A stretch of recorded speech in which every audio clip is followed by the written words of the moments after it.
Hello दोस्तों, मैं आप सभी का स्वागत करता हूं आपके अपने हिंदी स्टेनो चैनल में। दोस्तों, आप हमारा टेलीग्राम ग्रुप ज्वाइन कर लीजिए, जिसमें आपको रोज़ाना की मैटर की पीडीएफ आसानी से मिल जाएगी, जिसका लिंक डिस्क्रिप्शन में दिया हुआ है। तो अब डिक्टेशन स्टार्ट करते हैं। डिक्टेशन स्टार्ट होगी 5 सेकंड बाद। स्टार्ट। लोकतंत्र में चुनाव जनता को राजनीतिक शिक्षा देने का विश्वविद्यालय है। स्टॉप। मानव समुदाय एवं शासन व्यवस्थाओं की अवधारणाओं पर गौर करने से यह स्पष्ट हो जाता है कि जवाहरलाल नेहरू का यह कथन बिल्कुल सही है। स्टॉप। पैरा। चुनाव व्यवस्था को प्रजातंत्र का मूल कहा जा सकता है, इसके बिना प्रजातंत्र के लाभ से वंचित रह जाती है। स्टॉप। प्रजातांत्रिक शासन में राज्य की अपेक्षा व्यक्ति को अधिक महत्व दिया जाता है। स्टॉप। राज्य व्यक्ति के विकास के लिए पूर्ण अवसर प्रदान कराता है। स्टॉप। जिस तरह व्यक्ति और समाज को अलग अलग करके दोनों के अस्तित्व की कल्पना नहीं की जा सकती, ठीक उसी प्रकार प्रजातांत्रिक शासन व्यवस्था में प्रजा और सरकार को अलग अलग नहीं देखा जा सकता। स्टॉप। अतः प्रजातंत्र में चुनाव अत्यंत महत्वपूर्ण है। स्टॉप। भारत में भी स्वतंत्रता के बाद प्रजातांत्रिक व्यवस्था को स्वीकृति प्रदान की और इसी के साथ जनता को एक निश्चित अंतराल के बाद अपने प्रतिनिधियों को चुनने का अधिकार मिला। स्टॉप। पैरा। भारत के प्रत्येक नागरिक को, जिसकी आयु 18 वर्ष या उससे अधिक है तथा संविधान अथवा उपयुक्त विधायिका द्वारा निर्मित किसी कानून द्वारा किसी भी आधार पर अयोग्य घोषित नहीं किया गया है, मतदान में भाग लेने का अधिकार है।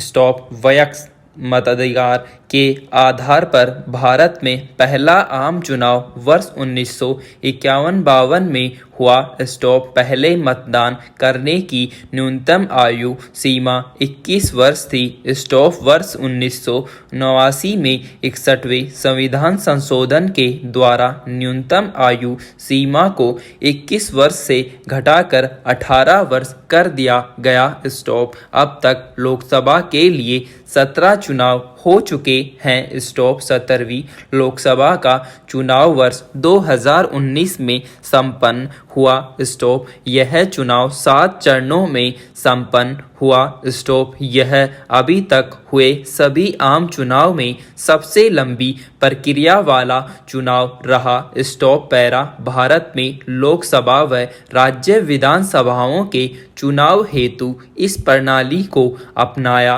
गया है। स्टॉप। इस व्यवस्था के अंतर्गत पूरे देश को जनसंख्या के आधार पर विभिन्न चुनाव क्षेत्रों में बांट दिया जाता है। स्टॉप। जिसमें मतदाता को किसी एक उम्मीदवार का चयन करना होता है। स्टॉप। जिस उम्मीदवार को सबसे अधिक मत प्राप्त होते हैं, भले ही वे डाले गए कुल मतों के आधे से भी कम क्यों न हो, विजयी घोषित किया जाता है। स्टॉप। इस पद्धति में सरकार के गठन का अवसर उस दल या दल समूह को प्रदान किया जाता है, जिसे बहुमत के आधार पर जनादेश मिला हो। स्टॉप।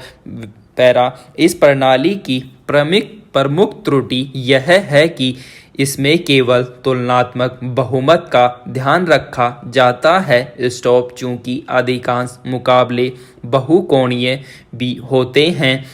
स्टॉप। अतः कई बार किसी चुनाव क्षेत्र में पड़े मतों का 30-40% मत पाने वाला प्रत्याशी भी विजेता घोषित कर दिया जाता है तथा कोई दल जिसे अल्प संख्या में मत प्राप्त हुए हैं, वो भी अधिकांश सीटें जीत सकता है। स्टॉप पैरा एकल संक्रमणीय आनुपातिक मत प्रणाली को भारत में राष्ट्रपति, उपराष्ट्रपति, राज्यसभा व राज्य विधान परिषद के लिए चुनाव हेतु प्रयोग किया जाता है। स्टॉप यह निर्वाचन एक निर्वाचक मंडल द्वारा होता है। स्टॉप इस प्रणाली में सदस्यों के मत का एक मूल्य एक विधि द्वारा निर्धारित कर दिया जाता है। स्टॉप इस प्रणाली में हर मतदाता को एक ही बैलेट पत्र पर उतनी वरीयताएं निर्धारित करने की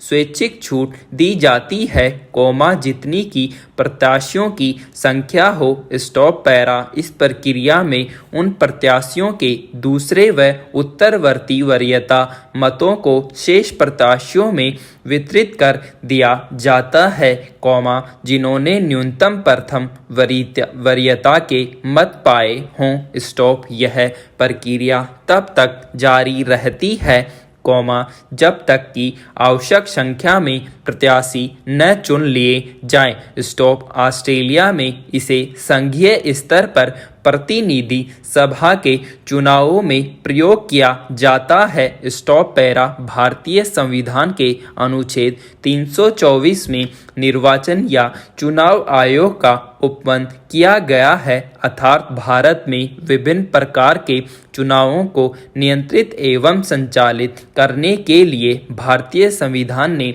चुनाव आयोग की स्थापना का प्रावधान किया है। इसमें एक मुख्य चुनाव आयुक्त होता है, जिसकी नियुक्ति राष्ट्रपति करता है।